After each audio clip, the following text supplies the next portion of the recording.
High court ఆదేశాలను అధ్యయనం చేసిన తర్వాత 1-2 రోజుల్లో తెలంగాణ ఏసీబీ సుప్రీంకోర్టులో పిటిషన్ దాఖలు చేసే అవకాశం ఉంది. రేవంత్ రెడ్డికి బెయిల్ మంజూరు చేయరాదని హైకోర్టులో తెలంగాణ ప్రభుత్వం గట్టిగా వాదించింది. ఏసీబీ తరపున స్వయంగా తెలంగాణ అడ్వకేట్ జనరల్ రామకృష్ణారెడ్డి వాదనలు వినిపించారు. కేసు విచారణ ఇంకా కొలిక్కి రాలేదని, పలుకుబడి గల రేవంత్ రెడ్డి బెయిల్పై బయట ఉంటే సాక్ష్యాల్ని ప్రభావితం చేసే అవకాశం ఉందని హైకోర్టు దృష్టికి తెచ్చారు.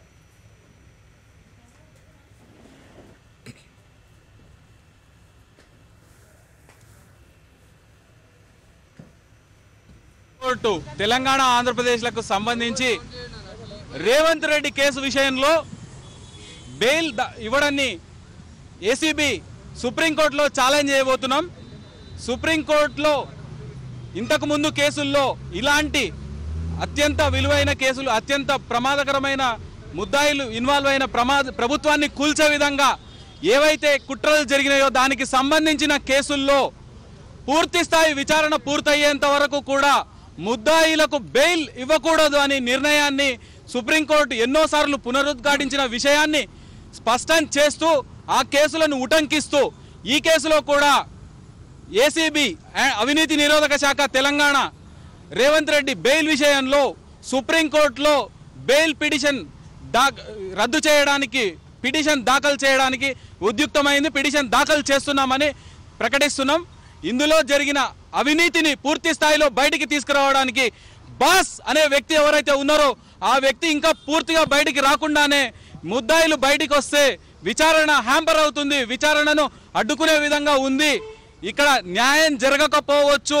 ఎవరైతే స్టీఫెన్సన్ కోర్టుకొచ్చి న్యాయం జరగట్లేదు, ప్రభుత్వాన్ని కూలదోయబోతున్నారు, కోట్ల రూపాయల పెట్టుబడి పెట్టి దానికి కూడా నాకు 50 లక్షల రూపాయలు ముందే ముట్టజెప్పడానికి ప్రయత్నిస్తున్నారు అని చెప్పి 28వ తేదీనే ఏసీబీ కోర్టులో ఏసీబీ అధికారులకు ఫిర్యాదు చేస్తే దానిలో భాగంగా జరిగిన ఇన్వెస్టిగేషన్లో 30వ తేదీ రోజు రేవంత్ రెడ్డి అనే వ్యక్తి మరో 2 వ్యక్తులతో రెడ్ హ్యాండెడ్గా పట్టుబడ్డ విషయంలో అప్పటికప్పుడు వాళ్ళను అరెస్ట్ చేయడం 41 సిఆర్పిసి అనేది ఈ కేసులో ముందుకు రాదని చెప్పినా కూడా ఉమ్మడి హైకోర్టు ఒక ముద్దాయికి స్టే ఇవ్వడం, మరొక ముగ్గురు ముద్దాయిలకు ఈరోజు బెయిల్ దాఖలు చేయడాన్ని తీవ్రంగా పరిగణిస్తూ ఈ విచారణను ఇది హ్యాంపర్ చేస్తుంది, నష్టపరుస్తుంది.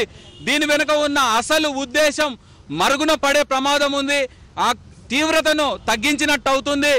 లేదంటే బయటికి వచ్చిన ముద్దాయిలు సాక్షులను ప్రభావితం చేసి భయ విహ్వలానికి గురి చేసి ఉమ్మడి రాష్ట్రం, ఉమ్మడి హైదరాబాదు, ఉమ్మడి క్యాపిటల్ అని చెప్పి ఇక్కడ వాళ్ళపై కుట్రలు జరిపే అవకాశం ఉన్నందున ఇది ఖండిస్తూ మీ ప్రభుత్వం ఏసీబీ నిర్ణయం తీసుకోవడం జరిగింది. ఈ పూర్తి స్థాయి అంశాలన్నింటినీ కూడా సుప్రీంకోర్టు ముందు పెట్టబోతున్నాం.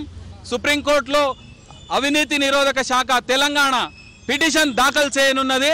రద్దు చేయాలని, దీని తీవ్రతను, ఈ కేసును చాలా తీవ్రమైన నేరంగా పరిగణిస్తున్నట్టు ఆల్రెడీ హైదరాబాద్ హైకోర్టు కూడా పేర్కొనడం జరిగింది. ఆ విషయంలో ఇంకా ముద్దాయిలను విచారణ చేసేది ఉంది. సాండ్ర వెంకట వీరయ్య ఈరోజు ఆయనకు సంబంధించి నోటీసులు ఇచ్చిన విషయాన్ని కంప్లీట్ అయిన విషయాన్ని కూడా పూర్తిగా సుప్రీంకోర్టు ముందు ఉంచబోతున్నట్టు ప్రకటిస్తున్నాం. వెంటనే దానికి సంబంధించిన ఆర్డర్ కాపీలు తీసుకుని వెంటనే సుప్రీంకోర్టులో మేము పిటిషన్ దాఖలు చేయనున్నాం. ఈరోజు తెలంగాణ ఏసీబీ ఒక రాష్ట్ర ప్రభుత్వం ఇంకొక రాష్ట్ర ప్రభుత్వాన్ని కూల్చే దశ లోపల 50 లక్షల రూపాయలు కాకుండా 4,50,00,000 రూపాయల పంచాయతీది. కాబట్టి ఈ కేసు విషయంలో మరి రేవంత్ రెడ్డికి బెయిల్ ఇవ్వవచ్చు కాక ఇచ్చినంత మాత్రాన్ని అయిపోలేదు. అతను నిర్దోషిగా చలామణి కావడానికి వీల్లేదు. ఇంకా ట్రయల్ ఉన్నది. ఆ ట్రయల్లో ఇంకా సాక్షుల్ని విచారించవలసినటువంటి అంశం ఉన్నది. మరి 2 వ్యక్తులు ఎవరైతే ఉన్నారో ఈ కేసులో ప్రధాన నిందితులుగా వాళ్ళు పోయి పక్క రాష్ట్రం యొక్క మరి షెల్టర్ తీసుకుంటా ఉన్నారు.